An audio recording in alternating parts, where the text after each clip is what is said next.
Hello and welcome to quantum coaching Lucknow. देखिए यहाँ पर हम लोग वेक्टर एनालिसिस को स्टार्ट कर रहे हैं। ऊपर हेडिंग डाली होगी वेक्टर एनालिसिस की। सबसे पहले आपको यहाँ पर हम लोग स्केलर क्वांटिटी के बारे में बताते हैं। सबसे पहले देखिए यहाँ पर हेडिंग डाला है स्केलर क्वांटिटी। अब सुनिएगा कि स्केलर क्वांटिटी क्या होती है, इसके बारे में हम लोग बताते हैं। देखिए कहेंगे दोज फिजिकल क्वांटिटीज विच है ओनली मैग्नीट्यूड नॉट डायरेक्शन, यानी सिर्फ और सिर्फ क्या हो, मैग्नीट्यूड हो, डायरेक्शन ना हो, कहलाता है स्केलर क्वांटिटी। और बहुत सारे बच्चों के दिमाग में जो बिल्कुल इनिशियल से पढ़ रहे होंगे, बाई चांस और 9-10 में भी उन्होंने इसको नहीं पढ़ा होगा, तो उनके दिमाग में तुरंत आएगा कि भाई ये मैग्नीट्यूड क्या होता है। तो आपको बता दें यहाँ पर, अगर कहेंगे magnitude of any physical quantity, अगर किसी फिजिकल क्वांटिटी के मैग्नीट्यूड की बात करें आप, तो आपको यहां पर बता दें उसकी न्यूमेरिकल वैल्यू होगी, जो इसकी न्यूमेरिकल वैल्यू होगी, और साथ में यूनिट ऑफ दैट क्वांटिटी, यानी उस क्वांटिटी की यूनिट को भी आप लेंगे। ठीक है भाई, यूनिट ऑफ दैट क्वांटिटी, तो उस क्वांटिटी की आप यूनिट भी यहां पर लेंगे। अब सुनिएगा, जैसे हमने 2 लिखा न्यूमेरिकल वैल्यू है, मीटर लिख दिया, आप समझ गए ये डिस्टेंस की बात कर रहे हैं। मीटर जरा बताइए यूनिट किसकी होती है, डिस्टेंस की होती है या लेंथ की होती है। हमने 2 kg रख दिया, मास की बात हो गई, तो 2 इसकी न्यूमेरिकल वैल्यू और kg क्या हो गई, यूनिट हो गई। तो मैग्नीट्यूड में मेनली क्या आता है, न्यूमेरिकल वैल्यू और उस बताइएगा यूनिट ऑफ दैट क्वांटिटी, यानी उस क्वांटिटी की यूनिट आती है। तो आपको हमने बताया दोज फिजिकल क्वांटिटी विच है only magnitude not direction called scalar quantity. चाहे तो बहुत सारे लोग अपना लिख भी सकते हैं, हम यहाँ पर लिख नहीं रहे हैं क्योंकि ये आसान है, एक बार बोल देते हैं, अगर वो लिखना चाहे तो लिख सकते हैं। दोज फिजिकल क्वांटिटी विच है ओनली मैग्नीट्यूड नॉट डायरेक्शन कहलाएगा क्या, स्केलर क्वांटिटी। तो वो स्केलर क्वांटिटी कहलाएंगे। जैसे हम लोग यहाँ पर एग्जाम्पल तो जरूर लिखते हैं। एग्जाम्पल में हमने लिखा यहाँ पर लेंथ लिख दिया या डिस्टेंस कहें इसको, और मास लिख दिया, यहाँ पर टाइम लिख दिया, ये सब स्केलर क्वांटिटी है। टेम्परेचर लिख दिया, ये भी क्या है भाई, टेम्परेचर भी बताइएगा स्केलर क्वांटिटी है। ठीक है भाई, इसी तरह से आप जरा बताइए बहुत सारे, और वर्क देखिए बड़ा इंपॉर्टेंट है। वर्क की बात कर सकते हैं, स्पेसिफिक हीट की बात कह सकते हैं, स्पेसिफिक हीट भी बताइए क्या होगा, स्केलर क्वांटिटी होगा। ऐसे बहुत सारे होंगे भाई, आप बताइएगा वर्क जरा बताइए वो भी क्या है, स्केलर क्वांटिटी है, स्पेसिफिक हीट है, टेम्परेचर है। तो ये इतने एग्जाम्पल हमने लिख दिया, बाकी आप धीरे धीरे चल के पढ़ते रहेंगे, आसानी से पढ़ते रहेंगे। स्पीड भी यहाँ पर लिख लें क्योंकि स्पीड का भी बड़ा काम लगता है, तो स्पीड भी क्या है, स्केलर क्वांटिटी है। तो ये हमने स्केलर क्वांटिटी के बारे में बता दिया। बहुत सारे लोग इसके बारे में पहले से जानते होंगे, लेकिन अगर किसी चैप्टर को शुरू किया जाता है तो उसको बिल्कुल इनिशियल से स्टार्ट किया जाता है और कोशिश की जाती है कि चैप्टर को आप पूरी तरह से समझें। धीरे धीरे करके आपका लेवल अप होता जाएगा और उस चैप्टर में आप धीरे धीरे महारत हासिल करते जाएंगे। अब हम यहाँ पर बात करते हैं वेक्टर क्वांटिटी की। देखिए भाई, वेक्टर क्वांटिटी की तो याद करिए, अगर 9-10 में आपने पढ़ा होगा तो सिर्फ इतना सा पढ़ा होगा, कहेंगे दोज फिजिकल क्वांटिटीज विच है magnitude as well as direction कहलाएगा वेक्टर क्वांटिटी। लेकिन अब आप यहां ये नहीं कहेंगे, सिर्फ इतना नहीं कहेंगे कि मैग्नीट्यूड हो एज वेल एज डायरेक्शन, ये तो होना ही होना चाहिए। लेकिन अब इतनी बात इसके लिए काफी नहीं है, और भी आपको कहना पड़ेगा। कहेंगे दोज फिजिकल क्वांटिटी विच है magnitude as well as direction, और आगे दिखेगा and it must be necessary that these physical quantity या quantity obey the law of, ये जो लिख रहे हैं law of parallelogram of addition, इसको फॉलो करना ही चाहिए। Law of parallelogram of addition को फॉलो करें, ये नीचे हम अंडरलाइन कर दे रहे हैं। तो आप अब क्या कहेंगे, आप कहेंगे दोज फिजिकल क्वांटिटी विच है magnitude as well as direction and it must be necessary that these physical quantities obey the law of parallelogram of addition. और आपका ये एक तरह का law of parallelogram of addition, ये वेक्टर के sum, difference, इन सब को बताता है। क्योंकि वेक्टर को नॉर्मली आप जैसे 2 और 3 को कर दिया, मिला दिया, सम कर दिया, 5 हो गया, 2 - 3 कर दिया, -1 हो गया। लेकिन ऐसे आप वेक्टर को सम नहीं करते। वेक्टर का सम एंगल देखकर होता है, और law of parallelogram of addition आगे आपको हम बताएंगे। इसीलिए वेक्टर का सम भी अलग होता है, वेक्टर का डिफरेंस भी अलग होता है, वेक्टर का प्रोडक्ट भी अलग होता है। तो याद रखिए, वेक्टर सम भी शो करना चाहिए। आप कहेंगे सर इसीलिए देखिए आपको बता दें, अभी ऊपर हमने बताया करंट जो होती है ना, करंट वो स्केलर क्वांटिटी होती है। आप कहेंगे सर करंट तो आप देखिए हमारे कमरों में अलग अलग जगह पर वायर के थ्रू हम लोग डायरेक्शन भी निकालते हैं। करंट में देखिए आप जैसे 2 एम्पेयर 3 एम्पेयर 5 एम्पेयर लिया आपने, डायरेक्शन भी होती है, मैग्नीट्यूड भी होता है, वेक्टर होना चाहिए। लेकिन करंट का सम क्या होता है, अलजेब्रिक होता है। अलजेब्रिक जैसे आपने 2 एम्पेयर लिया -3 एम्पेयर ले लिया तो -1 एम्पेयर हो गया। तो इस तरह से करंट का जो सम होता है वो अलजेब्रिक लेते हैं, जबकि वेक्टर क्वांटिटी के लिए वेक्टर सम होना जरूरी है। Law of parallelogram of addition को फॉलो करना चाहिए। तो याद रखें करंट इसी वजह से स्केलर क्वांटिटी होती है। इसके कुछ एग्जांपल हम लोग आपको बता देते हैं। अब तो भाई डिफाइन करी थी हमने, आपसे कहा those physical quantity which have magnitude as well as direction and it must be necessary that these physical quantity obey the law of parallelogram of addition, यानी law of parallelogram of addition को follow करे। अब देखिए यहां पर example भी लिख देते हैं। जैसे आपने देखिए लेंथ लिया था या डिस्टेंस लिया था, उसकी जगह पर क्या आ जाएगा, डिस्प्लेसमेंट। देखिए आप कहेंगे डिस्टेंस जो होगी स्केलर क्वांटिटी होगी, लेकिन डिस्प्लेसमेंट में डायरेक्शन भी होगी, तो ये वेक्टर क्वांटिटी होगी। इसी तरह से हम लोगों ने लिया था स्पीड, स्पीड की जगह यहां पर वेलोसिटी आ गई। जब वेलोसिटी आ गई तो उसमें डायरेक्शन भी आ गई, तो वो क्या हो गए, वेक्टर क्वांटिटी हो गई। इसी तरह से बहुत इंपॉर्टेंट है एक्सीलरेशन। एक्सीलरेशन भी बताइए क्या है, वेक्टर क्वांटिटी है। और देखिए आप फोर्स, अरे फोर्स बहुत इंपॉर्टेंट बताइए, ज्यादातर क्वांटिटीज जो होती हैं वो वेक्टर ही होती हैं। फोर्स ले लीजिए, मोमेंटम ले लीजिए, किसी भी तरह का मोमेंटम हो, चाहे लीनियर हो या एंगुलर हो, इलेक्ट्रिक फील्ड, मैग्नेटिक फील्ड, बहुत सारे, टार्क ले लीजिए। आप लोग टार्क वर्क के बारे में जानते होंगे, इसीलिए अभी यहां पर बता रहे हैं। वैसे तो बहुत सारे एग्जाम्पल हैं, तो लेकिन इतनी बातें हमने लिख दिया। धीरे धीरे आपको पता चलता रहेगा कौन वेक्टर है कौन स्केलर है, जैसे जैसे आप पढ़ते जाएंगे। तो याद रखिएगा वेक्टर में एक बड़ी इंपॉर्टेंट बात कि इसको law of parallelogram of addition को फॉलो करना चाहिए। और ये सब आप नोट कर लीजिएगा या स्क्रीनशॉट ले लीजिएगा, वो आप लोग कर सकते हैं कैसे पढ़ना है, क्योंकि आपका यूट्यूब का लेक्चर है वो तो आपके पास अपलोड भी कर सकते हैं और आसानी से बताइए कहीं पर भी स्क्रीनशॉट लेकर आप उसके नोट्स भी कंप्लीट कर सकते हैं। और अगर ज़्यादा कुछ नोट्स हम लोग बताइए क्वांटम कोचिंग इंस्टीट्यूट के ऐप पर प्ले स्टोर पर डालते हैं, अगर उसे आप डाउनलोड कर लीजिए तो कुछ नोट्स आपको मिल सकते हैं, लेकिन बहुत सारे आपको यहाँ से स्क्रीनशॉट लेकर या खुद से बनाना पड़ेगा। अब देखिए एक अगली बात करते हैं, स्केलर वेक्टर की हो गई। ये नाम शायद आपने ना सुना हो अगर आप 10th तक पढ़ के आए होंगे, और अगर आपने 12th कर लिया होगा और तैयारी कर रहे होंगे नीट और आईआईटी के लिए, क्योंकि हम लोग तो कॉमन डाल रहे हैं सभी के लिए, चाहे वो नीट हो आईआईटी हो, सबके लिए कॉमन पूरा पढ़ाते हैं। आपको छांटना है क्या पढ़ना है क्या नहीं पढ़ना है, क्योंकि हम लोग हायर लेवल तक पढ़ाएंगे। देखिए टेंसर क्वांटिटी की बात करेंगे। अब टेंसर क्वांटिटी, ये नाम आपने सुना नहीं होगा। टेंसर क्वांटिटी क्या होती है इसके बारे में बताएंगे। अब यहाँ पर देखिए आपने स्केलर और वेक्टर की बात तो कर लिया। देखिए कहेंगे those physical quantities whose magnitude changes with direction, सबसे अच्छा तो ये है। और दूसरा ये जो आसान वाला आप कह सकते हैं those physical quantity with some time, those physical quantity with some time behave like scalar and some time like vector. याद रखिए कभी वो स्केलर की तरह और कभी वेक्टर की तरह बिहेव करेगी।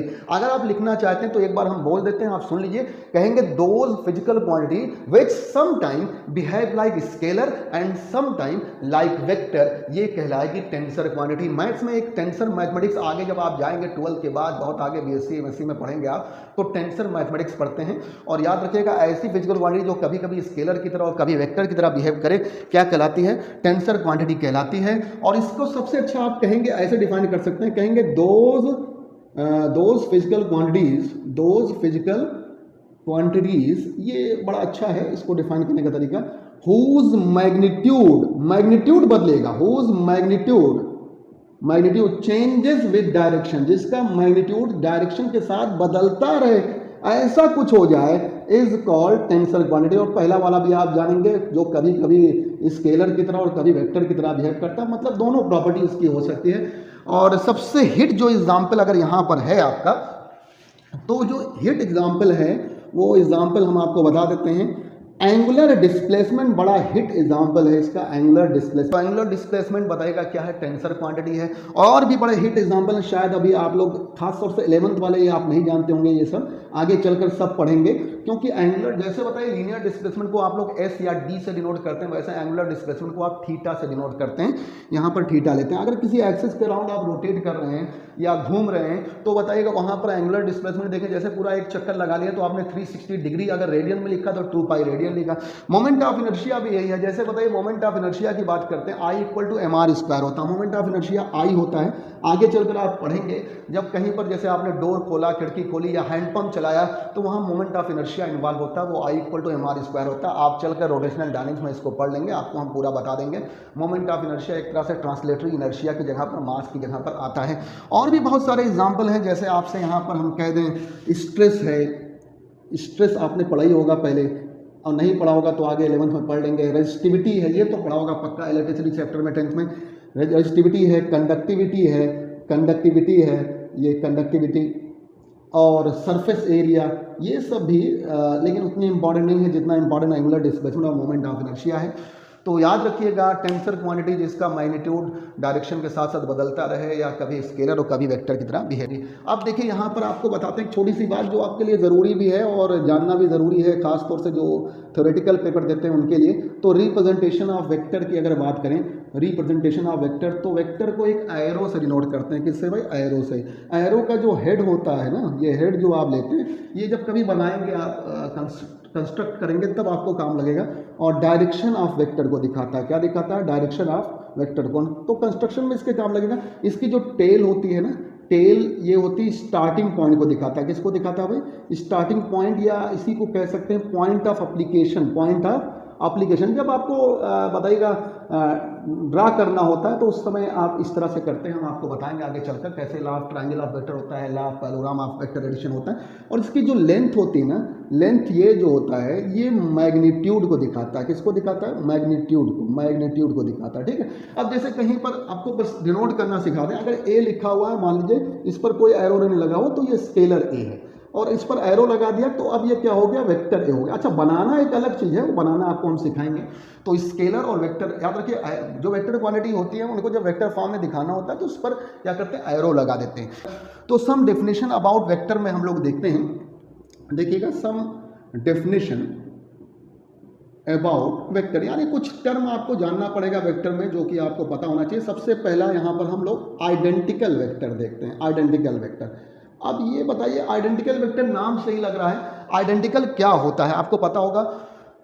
Identical, two vector are said to be identical if their magnitude and direction are similar. याद रखिएगा, दो वेक्टर कहेंगे, देखिए फिर से सुन लीजिए, two vector are said to be identical if their magnitude and direction are similar, यानी दोनों के मैग्नीट्यूड और डायरेक्शन अगर सिमिलर हो तो वो एक दूसरे क्या कहलाएंगे? आइडेंटिकल। इसमें कुछ बताने की जरूरत ही नहीं है आइडेंटिकल वेक्टर में, तो सीधे सीधे हमने यहाँ पर लिख दिया आइडेंटिकल। टर्म कहीं आ जाए, आइडेंटिकल मतलब सेम ही होता है, तो two vector are said to be identical if their magnitude and direction are similar. अब देखिए दूसरा जो आपका है, हम जल्दी जल्दी बताते जाते हैं जिससे आप समझ जाएं। जीरो वेक्टर, या इसको कहेंगे नल वेक्टर।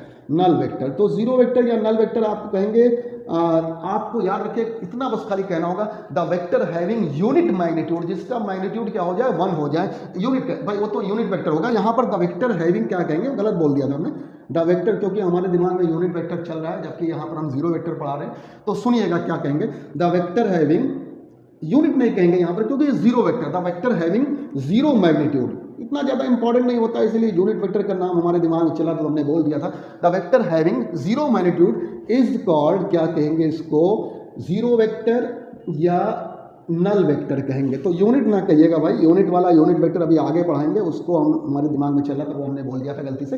तो कहेंगे the vector having zero magnitude, ये कहलाएगा जीरो वेक्टर या नल वेक्टर। एक बड़ी इंपॉर्टेंट बात है, कहते हैं the direction of zero vector is not known. आप यहाँ पर लिख भी देते हैं, कहेंगे द डायरेक्शन ऑफ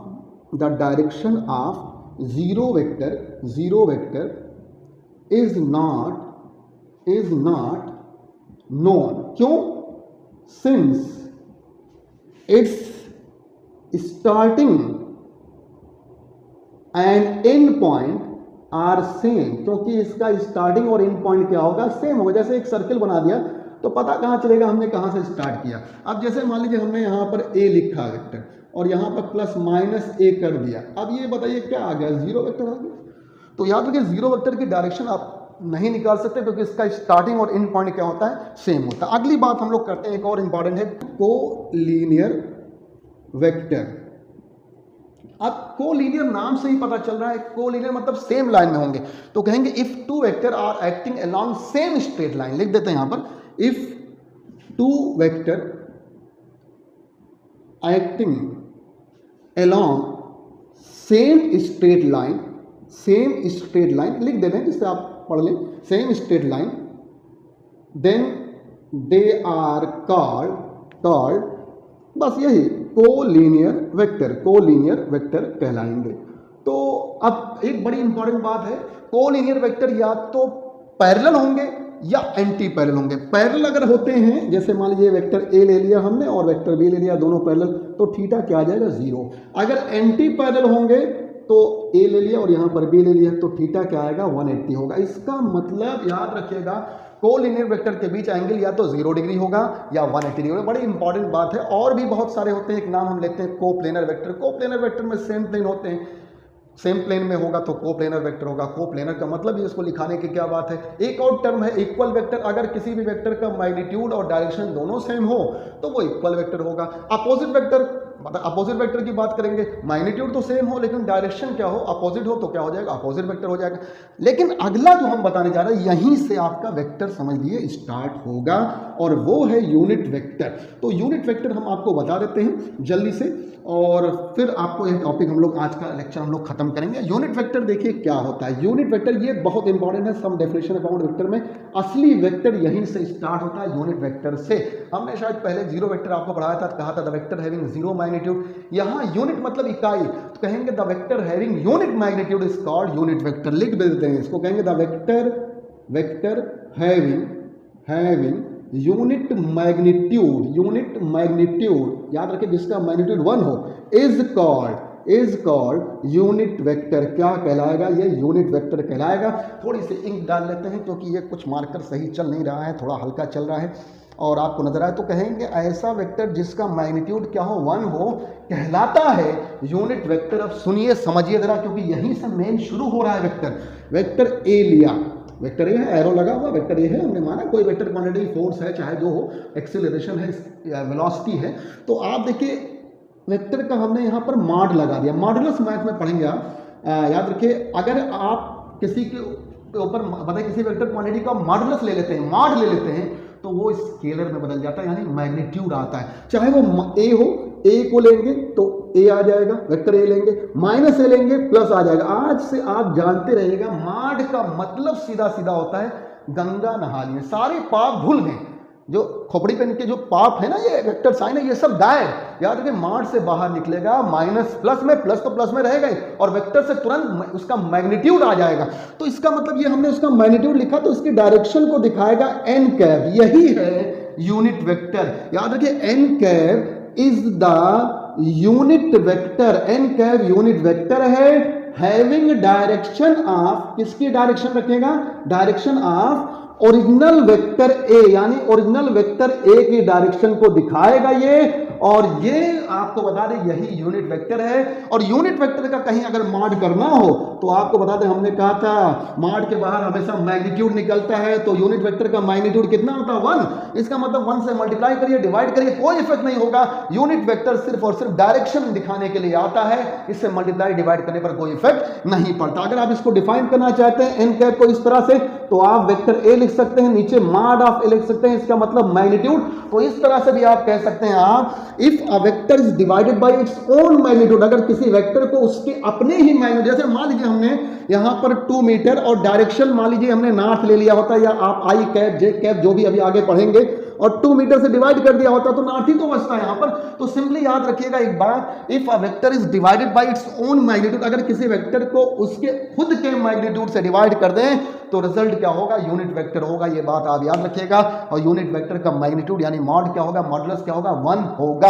अगली एक बात आपको बताना चाहेंगे और वो भी बता दें जिससे आपका पूरा क्लियर हो जाए, ये बहुत ध्यान से पढ़िएगा, कोई डाउट होगा इसमें जरूर पूछिएगा। इसमें यूनिट वेक्टर जिसका मैग्नीट्यूड क्या होता है, 1 होता है, और यूनिट वेक्टर में डायरेक्शन के लिए आता है क्योंकि इसका मैग्नीट्यूड तो खुद ही 1 है। अब हम अगली बात करते हैं आपको यहां पर ऑर्थोगोनल यूनिट वेक्टर की। ऑर्थोगोनल यूनिट वेक्टर क्या होता है इसको भी बता दें, क्योंकि अभी पढ़ा, याद रखिएगा 3 कोऑर्डिनेट आप लोग पढ़ते हैं। एक आप देखिएगा यहां पर एक्स एक्सिस होता है, एक वाई एक्सिस होता है, अच्छा जेड जो होता है इन दोनों के परपेंडिकुलर होता है, वैसे तो तीनों आपस में ऑर्थोगोनल मतलब सभी एक दूसरे से 90 डिग्री का एंगल बनाएंगे, जेड ऐसे होता है। लेकिन अब ये 3D डायग्राम नहीं है कि या हम मिथुन चक्रवर्ती ने कि ऐसे सक्सा घुमाएंगे और यहाँ लगा दिया और कहा कि बताइए देखिए जेड एक्सिस है, तो जेड एक्सिस को हम लोग ऐसे दिखा देते हैं। ओरिजिनल में तीनों ऑर्थोगोनल होते हैं, कुछ ऐसा होता है। याद रखिए जैसे आपका ये एक्स एक्सिस ले लिया तो ये देखिए आपका वाई एक्सिस हो गया और इस ये दोनों एक प्लेन में है और इसके देखिए ये जेड एक्सिस ये हो गया, तीनों एक दूसरे से 90 डिग्री का एंगल बनाएंगे, आप समझ गए होंगे।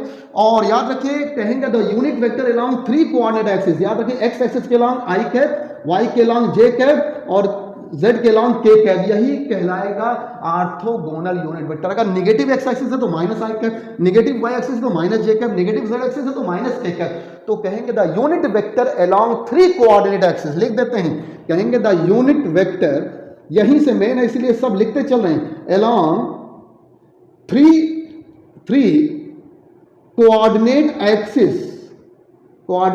एक्सिस आर कॉल्ड, कहलाएगा ऑर्थोगोनल यूनिट वेक्टर।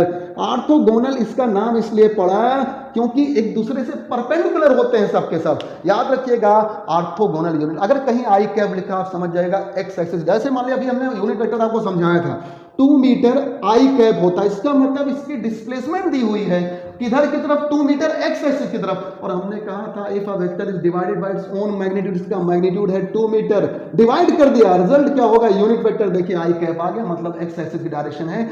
और अगर जे कैप लिखा हुआ तो मतलब वाई एक्सिस की, और के कैप लिखा है मतलब जेड एक्सिस की डायरेक्शन है। तो कहेंगे the unit vector along 3 coordinate axis, ये कहलाएगा ऑर्थोगोनल यूनिट वेक्टर। आज के लेक्चर ये first number lecture vector analysis का बहुत ही बेसिक लेवल का लेक्चर था ये, और बहुत सारी बेसिक बातें बताई। मेन बात जो यहाँ पर है आप समझिएगा, स्केलर वेक्टर तो आप लोग पहले से जानते होंगे, टेंसर कुछ नया पढ़ा आपने। मेन बात यूनिट वेक्टर से स्टार्ट है। यूनिट वेक्टर याद रखेगा, यूनिट वेक्टर सिर्फ डायरेक्शन के लिए आता है, मैग्नीट्यूड इसका 1 होता है। और एक बात और याद रखिए, मॉड कहीं पर भी लगा दें तो कोई भी वेक्टर क्वांटिटी किसमें, मैग्नीट्यूड में, यानी अपने मैग्नीट्यूड में बदल जाएगी। ये भी बात हमने बहुत इंपॉर्टेंट बताया। अगले टर्म पर हम लोग बहुत इंपॉर्टेंट कंपोनेंट ऑफ वेक्टर बताएंगे। आज के लेक्चर को हम लोग, ये बेसिक लेवल के लेक्चर को हम लोग यहीं पर खत्म करते हैं।